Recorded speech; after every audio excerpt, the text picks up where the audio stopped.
اعوذ باللہ من الشیطان الرجیم بسم اللہ الرحمن الرحیم۔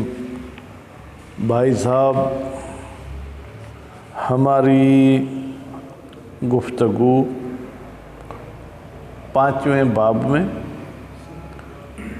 باب میں پھر کچھ ایسی باتیں، کچھ ایسے یوں کہوں کہ ضابطۂ اخلاق نحوی اعتبار سے، ویسے نہیں نحوی اعتبار سے بتا رہے ہیں کہ اگر جن کی نحوی جو ہے وہ پرواہ نہیں کرے گا، اگر جن کا نحوی خیال نہیں کرے گا تو اس پر گویا کہ انگلیاں اٹھیں گی، اس پر اعتراضات ہوں گے۔ تو انہوں نے فرمایا کہ وہ 10 جہتیں ہیں، ان 10 جہتوں میں سے 5ویں جہت لمبی ہے اور لمبی ہوگی، ٹھیک ہے۔ 5ویں جہت میں پھر اس کے مختلف پہلو ہیں، ان پہلو میں سے کل ہم پڑھے تھے مبتدا والی بات کہ ایک کلمہ اس کو آپ مبتدا بھی بنانا چاہتے ہیں تو بنا سکتے ہیں، کوئی اور بھی توجیہ کرنا چاہے تو کر سکتے ہیں۔ آج کا مسئلہ جو ہے کان اور وہ چیزیں جو کان کی طرح ہوتی ہیں اس میں ہے، ٹھیک ہے۔ البتہ یہ بھی حقیقت میں مبتدا خبر تھا، لیکن نواسخ کے داخل ہونے کے بعد اب ان کو مبتدا اور خبر آپ نہیں کہیں گے، اب ان کو آپ کیا کہیں گے؟ باب کانا کہیں یا اسم کانا و خبر کانا؟ صرف کانا نہیں، سارا اصبح امسا ظل بات ان سب کے بارے میں ہے۔ اب انہوں نے ایک آیت بتائی ہے، کہتے ہیں اس میں اس قسم کی آپ ترکیبیں کر سکتے ہیں۔ مثلا آیت کیا ہے؟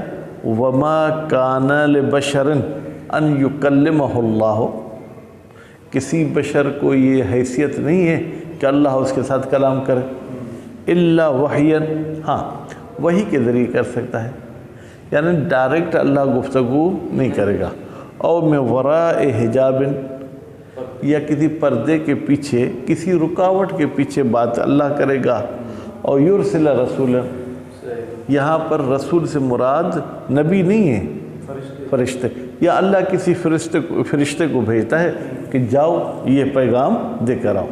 بس اللہ کا کلام کسی بھی بندے سے ان 3 طریقوں سے ہو سکتا ہے۔ اب بھائی بحث کس میں ہے؟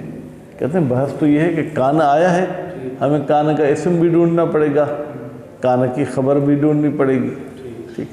پھر استطرادن ہم اللہ کی بھی بات کر دیں گے کہ یہ کون سی استثناء ہے، مستثنیٰ کیا ہے، مستثنیٰ من ہو کیا ہے، ٹھیک ہے، ٹھیک ہے، یہ مستثنیٰ جو ہے کہ مفرغ ہے غیر مفرغ ہے، یہ بات بھی کریں گے۔ اب فرماتے ہیں خود کان میں 3 احتمال ہیں، کتنے؟ کان ناقصہ بھی ہو سکتی ہے، جب کان ناقصہ ہوگی تو اس کے اسم اور خبر کو ڈھونڈنا پڑے گا۔ کان تامہ بھی ہو سکتی ہے، جب تامہ ہوگی تو اس کو صرف فاعل کی ضرورت ہوگی، پھر اس کو کوئی منصوب کی ضرورت نہیں ہوگی۔ اگر کان زائدہ ہے تو پھر اس کو دونوں کی ضرورت نہیں ہو، کلام ایک فالتو آ گئی ہے، ٹھیک۔ تو اب یہ کان میں کتنے احتمال ہو گئے؟ 3، ناقصہ، تامہ، زائدہ۔ مصنف صاحب فرماتے ہیں کہ زائدہ اور تامہ سے بہتر ہے کہ ہم اس کو ناقصہ مانیں، کیونکہ کان کا اکثر استعمال ناقصہ میں ہے، ان 2 میں نہیں ہے۔ خوب، اب جب کان کو ناقصہ مانیں گے تو یا تو اس کا اسم اس میں مقدر رکھیں، لبشرن اس کی خبر مانیں، ٹھیک ہے، یا پھر اس کا اسم جو کیا ہے مثلا ان یکلمہ کو بنا دیں، وہ تاویل مصدر میں جائے گا، وہ اسم بن جائے گا۔ اور اگر تامہ مانتے ہیں تو تامہ کی صورت میں ممکن ہے کہ ہم ان یکلمہ کو اس کا فاعل بنا دیں، پھر مفعول کی تو ضرورت ہے ہی نہیں، بات واضح ہوگی۔ اس کے بعد پھر وحین، کہتے ہیں وحین کو آپ جو ہے کیا ہے اس کی خبر مان لیں، ٹھیک ہے، یا وحین کو خبر نہیں مانیں بلکہ اس کی خبر جو ہے کیا ہے وہ بشر کو مان لیں، ٹھیک ہے۔ اگر اس کو مان لیں تو پھر وحین کون سی معنی دے گا؟ کہتے ہیں وحین پھر حال کی معنی دے سکتا ہے، در حالی کہ وہ وحی کرنے والا ہے۔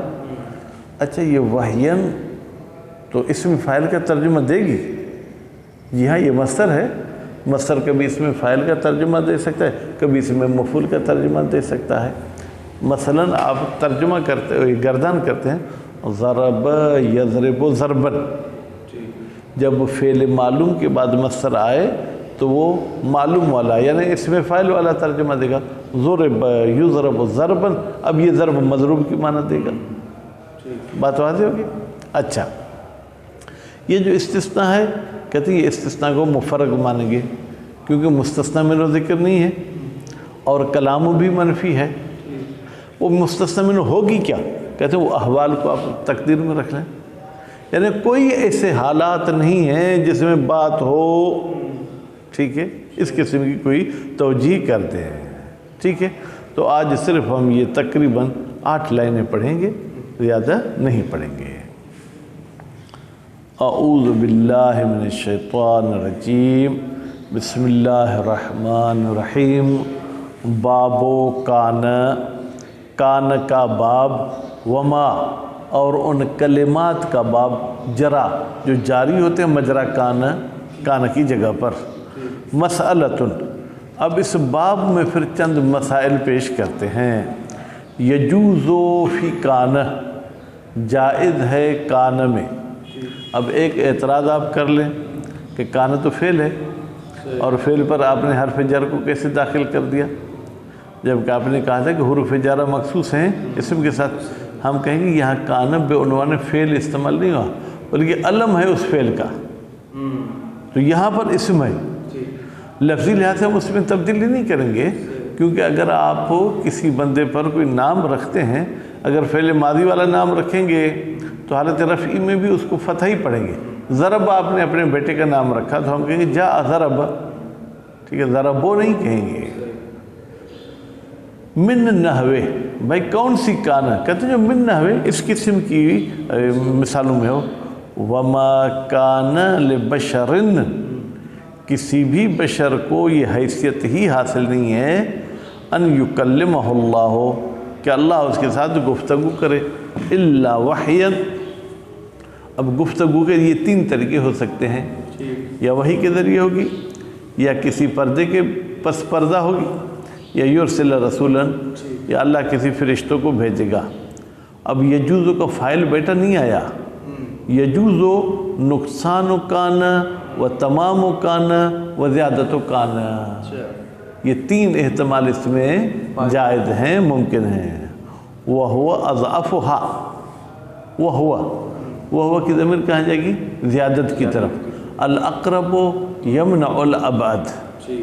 اب آپ پھر ایک اعتراض کریں، زیادت مونس ہے، اس کی طرف آپ نے ہوا کی ضمیر کیسے پلٹے؟ بھائی زیادت مصدر ہے اور مصدر ذو الوجہین ہے، اور اضعفُہا کی ضمیر کہاں جائے گی؟ وجوہ کی طرف، ٹھیک ہے بھائی، وجوہ تو ہے نہیں، کہتے ہیں بھائی وجوہ ہے نا، کان کا ناقصہ ہونا، کان کا تامہ ہونا، کان کا زائدہ ہونا، لفظ وجوہ نہیں آیا، لیکن عملی طریقے سے تو وجوہ آ گئی۔ ان وجوہ میں سے سب سے زیادہ ضعیف تر وجہ اس کے جو ہے زائدہ والی ہے۔ قال ابن عصفور، ابن عصفور صاحب فرماتے ہیں بابو زیادت کان اشعر، کہتا ہے بھائی عام گفتگو میں کان زائدہ نہیں ہوتی، اشعار میں ہو سکتی ہے، کیونکہ شعراء جو ہے نا وہ اپنے دماغ والے ہوتے ہیں۔ فعل الناقصۃ، چلیں 3 وجوہ آپ کو بتا دی، اب ہر ایک کا آپریشن کرتے ہیں۔ فعل الناقصۃ، اگر ہم کان کو ناقصہ مانیں تو پھر اس کا ہمیں کیا ڈھونڈنا پڑے گا؟ اسم بھی خبر بھی۔ ناقصہ کی صورت میں اس کا اسم تو ان یکلمہ ہوگا، ٹھیک ہے، یہ تعویل مصدر میں جائے گا اور اس کا اسم ہو جائے گا۔ اور الخبر، اس کی خبر کیا ہوگی؟ اما لبشرن، یا تو اس کی خبر کس کو مانے؟ لبشر کو، صحیح، لبشر اس کی خبر تو منصوب ہوتی ہے، ٹھیک ہے بھائی، جار مجرور ہے نا، جار مجرور محلاً منصوب مانیں گے، لفظاً بھلی مجرور ہو۔ وحین، اور وحین کو ہم کیا مانیں؟ وحین منصوب ہے نا، کوئی اگر کہے کہ وحین خبر ہے، کہتے ہیں وہ وحین استثناء مفرغ، یہ استثناء مفرغ ہے کس چیز کی؟ من الاحوال، جو اللہ کے بولنے کے حالات ہیں، ٹھیک ہے، احوال کا لفظ ذکر نہیں ہوا، وہ تقدیر میں ہے، ٹھیک۔ فمعنی ہو، معنی ہو کی ضمیر کہاں جائے گی؟ قول خدا، آیت کی طرف تو نہیں پلٹائیں، بس اس اللہ کے قول کی معنی کیا ہوگی؟ موحین، در حالی کہ اللہ وحی کرنے والا ہے۔ یہ اس صورت میں کہیں گے جب بشر کو آپ خبر مانیں، ٹھیک ہے، تو وحین کا ترجمہ اس میں فاعل والا ہوگا، او موحین یا اس میں مفعول والا ترجمہ ہوگا، پھر اس کا ترجمہ در حالی کہ اس بشر کو وحی کی جاتی ہے، موحین در حالی کہ اللہ وحی کرنے والا ہے، ٹھیک ہے جی ہاں۔ او من وراء حجاب، یا دوسرا بات کرنے کا طریقہ کیا ہے؟ پردے کے پیچھے ہوگا، بے تقدیر موصلن ذالک، پھر اس میں بھی من وراء حجاب میں ایک لفظ کو تقدیر میں رکھنا ہوگا، موصلن در حالی کہ اللہ پہنچاتا ہے اپنا کلام من وراء حجاب، ٹھیک ہے، حجاب کے پیچھے پیچھے۔ او یرسل، یا اللہ بھیجتا ہے، کہتے ہیں یرسل میں بھی کوئی چیز تقدیر میں ہوگا، او یرسل ارسالا، یا کہیں او یرسل ذا ارسال، ٹھیک ہے، اس طریقے سے یرسل کو بھی آپ تعویل مصدر میں لے جا کے ارسال کی معنی کریں گے۔ وَأَمَّا وَحْيًا، اب پھر وحین کا آپریشن کرتے ہیں۔ ایک لحاظ سے تو ہم نے کہا دیا کہ یہ جو ہے کیا ہے، وہ مستثنی ہے، مفرغ ہے۔ وَإِمَّا، اما نہیں، وَإِمَّا، انہوں نے اوپر کہا نا بیٹا کہ ناقصہ کی خبر اما لبشر وَإِمَّا وَحْيًا، یا وحین خبر ہوگی۔ وَتَفْرِيقُ فِي الْأَخْبَارِ، اور پھر اگر ہم تفریق والی معنی بھی کریں گے تو پھر اس میں احوال کو مد نظر نہیں رکھیں گے، بلکہ پھر اخبار کو، یعنی یہ اللہ کی خبریں کیسے پہنچتی ہیں؟ اس طریقے سے پہنچتی ہیں، ٹھیک۔ اے ما کان تکلیمہم، یعنی اللہ ان بندوں کے ساتھ بات نہیں کرتا الا ایحاء او ایصالا من وراء حجاب او ارسالا، ٹھیک ہے، مگر اس طریقے سے، مگر اس طریقے سے، مگر اس طریقے سے، تقریباً مطلب حال والی صورت میں بھی وہی ہوگا، خبر لینے والی صورت میں بھی وہی ہوگا، لیکن الفاظ میں پھر کچھ نہ کچھ ہمیں تبدیلی کرنی پڑے گی۔ جب وہی ان کو آپ خبر مانیں گے تو پھر حال والا ترجمہ نہیں کریں گے۔ وَجَعَلَ ذَلِكَ تَكْلِيمًا، کہتے ہیں آپ تکلیم کہاں سے لے آئے؟ آپ کہتے ہیں وَمَا كَانَ تَكْلِيمُهُمْ، تکلیم کہاں سے لے آئے؟ تکلیم کا تو آیت میں کہیں ذکر ہی نہیں ہے، کہتے کیوں نہیں ہے؟ بھائی بات تو وہی بات کرنے کی ہے نا، ایک تو یکلمو ہے، یکلمو نہیں بھی ہوتا تو بھی وہی کا مطلب کیا ہے؟ بات چیت کرنا، بات چیت پہنچانا، ٹھیک۔ وَجَعْلُ ذَلِكَ تَكْلِيمًا، اور قرار دینا اس آیت کو تکلیم کی معنی میں الحذف مضافن، ایک مضاف کو ہم حذف کر دیں گے۔ وَلِبَشَرٍ عَلَى هَذَا تَبْيِينٌ، اور بشر کو اس بنیاد پر کہ جب ہم اس کو ناقصہ مان رہے ہیں یہ پھر بیان کر رہا ہے، ٹھیک ہے، اس عبارت اس مطلب کو۔ وَعَلَى التَّمَامِ وَزِيَادَتِ، لیکن اگر ہم اس کان کو تامہ مانیں یا اس کان کو کیا مانیں؟ زائدہ مانیں، وَالتَّفْرِيقُ فِي الْأَحْوَالِ الْمُقَدَّرَةِ، پھر یہ اخبار کی جو ہے کیا وہ بیان بازی نہیں کرے گا بلکہ اس احوال کو بیان کرے گا جو کہ تقدیر میں ہے، ٹھیک ہے۔ کہاں پر تقدیر میں؟ فی ضمیر المستتر فی لبشر، پھر وہ احوال ایک ضمیر کی صورت میں ہوگا، وہ ضمیر پھر مستتر ہوگا لبشر میں۔ لبشر میں ضمیر مستتر ہو سکتا ہے کیا؟ وہ ایک ہم نے کہیں پڑھا تھا کہ ظرف میں جار مجرور میں بھی ضمیر ہو سکتا ہے۔ صلی اللہ علیہ محمد و آل محمد۔